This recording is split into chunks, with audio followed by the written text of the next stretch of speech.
Nowadays, when we go and say CSK, it is not a brand only in India. When we go to Australia, we go to South Africa, any of the cricket playing nation. So you made this franchisee so popular.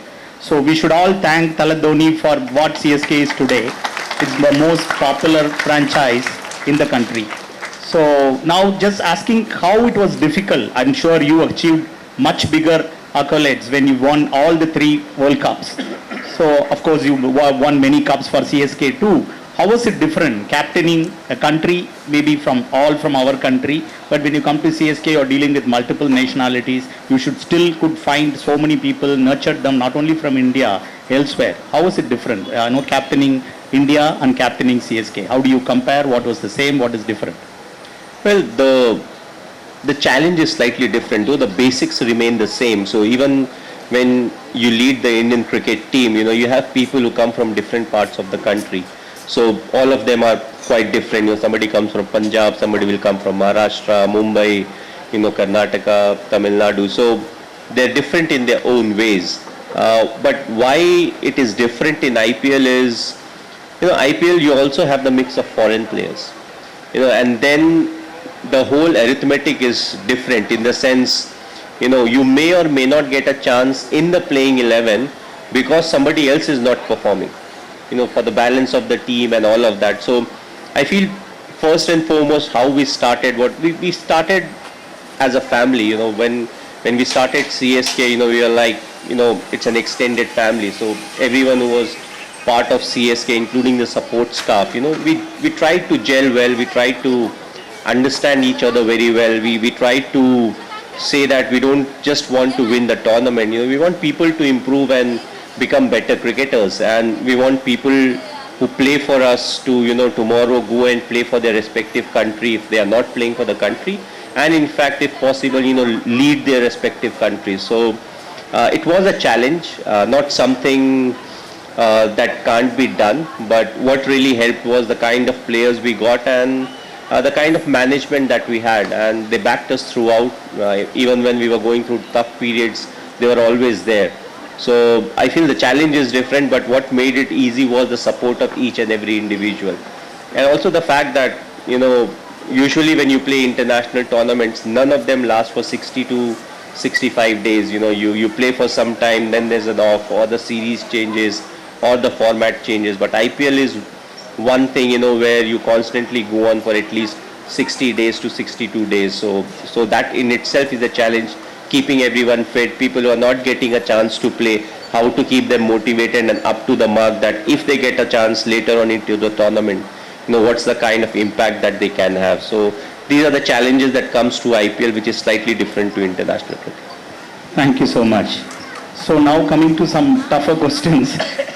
So I think CSK had all the fame, but I think past 2 years has been very challenging, and the CSK fans are obviously a bit disappointed, but they want to hear from you what is in store for CSK in the coming years, especially next season and going beyond. And I know every time when there was difficulty, they come back to you.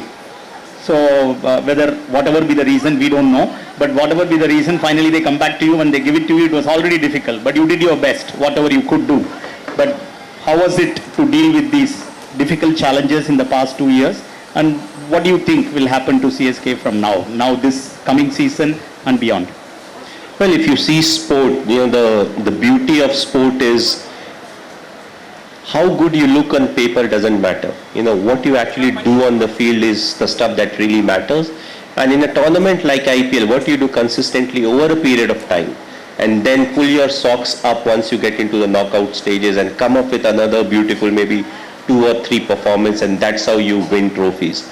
Yes, the last couple of years has not been good for us. We were not, you can say, up to the mark. Whatever the reasons may be, what is important is, to see the learnings. Yes, you had a bad season, but what went wrong? What exactly went wrong? And that was the question for us last year also. We were like, okay, there are some shortcomings, but first we needed to exactly figure out what were the shortcomings. Then look at, the solutions, what are the available solutions. And I feel, more often than not, we have been able to figure out what exactly went wrong. And in sports, you'll have very good time, and at the same time, there will be periods when you won't be performing well. With CSK, on and off, we are more often than not been on the higher side, where we have performed, we have qualified. But, there's no guarantee as through that is something that will keep on happening. It's a constant process, you always have to be at your best. It's not about what you have done in the past 14 years or 16 years. The next year when you turn up again, you have to start from scratch. Because nobody respects what you have done in the past. In sports I'm saying, because everybody wants the trophy. Everybody wants to compete. So the moment you slack off, there'll be someone who will be challenging you.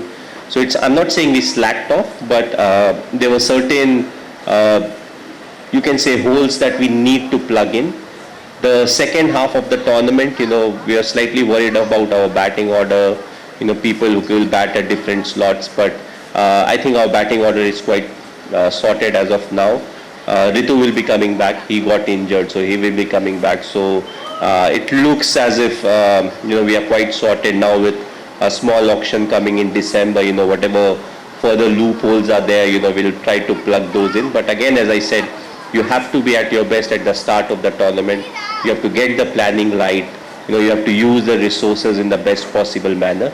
And I think we appreciate the fact that the fans, they also feel disappointed, but also the fact is the players always feel more disappointed than the fans, because this is our bread and butter, this is what we do. We come, we entertain, but also we want to win. So we do talk about the processes, but at the same time, we do want the result to come to our side. Last year wasn't the year, but looking ahead, we're trying to sort out most of the things, and we'll hopefully be at our best in the coming year. Great. I think Ritu coming back is a great news. He should be so fortunate to have somebody, working with him, independent of he being a captain. When I said some time back, you are the captain of CSK, you immediately corrected and say, no, I am not. Ritu is the captain. So your way of actually giving other people, the younger people, to prosper. The people whom you molded are now actually being the captain for you. So it's a great habit. From the time you came first to Chennai to now, how Chennai has evolved in your mind and in your thoughts? Well, it's a very long relationship, that we have had, and it started much before the start of IPL, because IPL I wasn't sure which team I will go to, but it started much before that, and 2005 was the time when I made my test debut, which happened to be in Chennai. So it started from that point of time. And yes, CSK helped in a big way, because all of a sudden now I'm spending close to 45 to 50 days in Chennai. So you get to know about the people, you get to know about the culture, and I would say I'm thankful I was picked by CSK, because I love the whole atmosphere that's around Chepauk, the way they appreciate the cricket, and the way they come and support the team. So I feel the relationship over the years have grown. Yes, I've played some very good innings, but of course if you're playing 8 home games every year, and the last 15, 16 years, you'll play a lot of good innings, but what has been very encouraging is the support that we have got.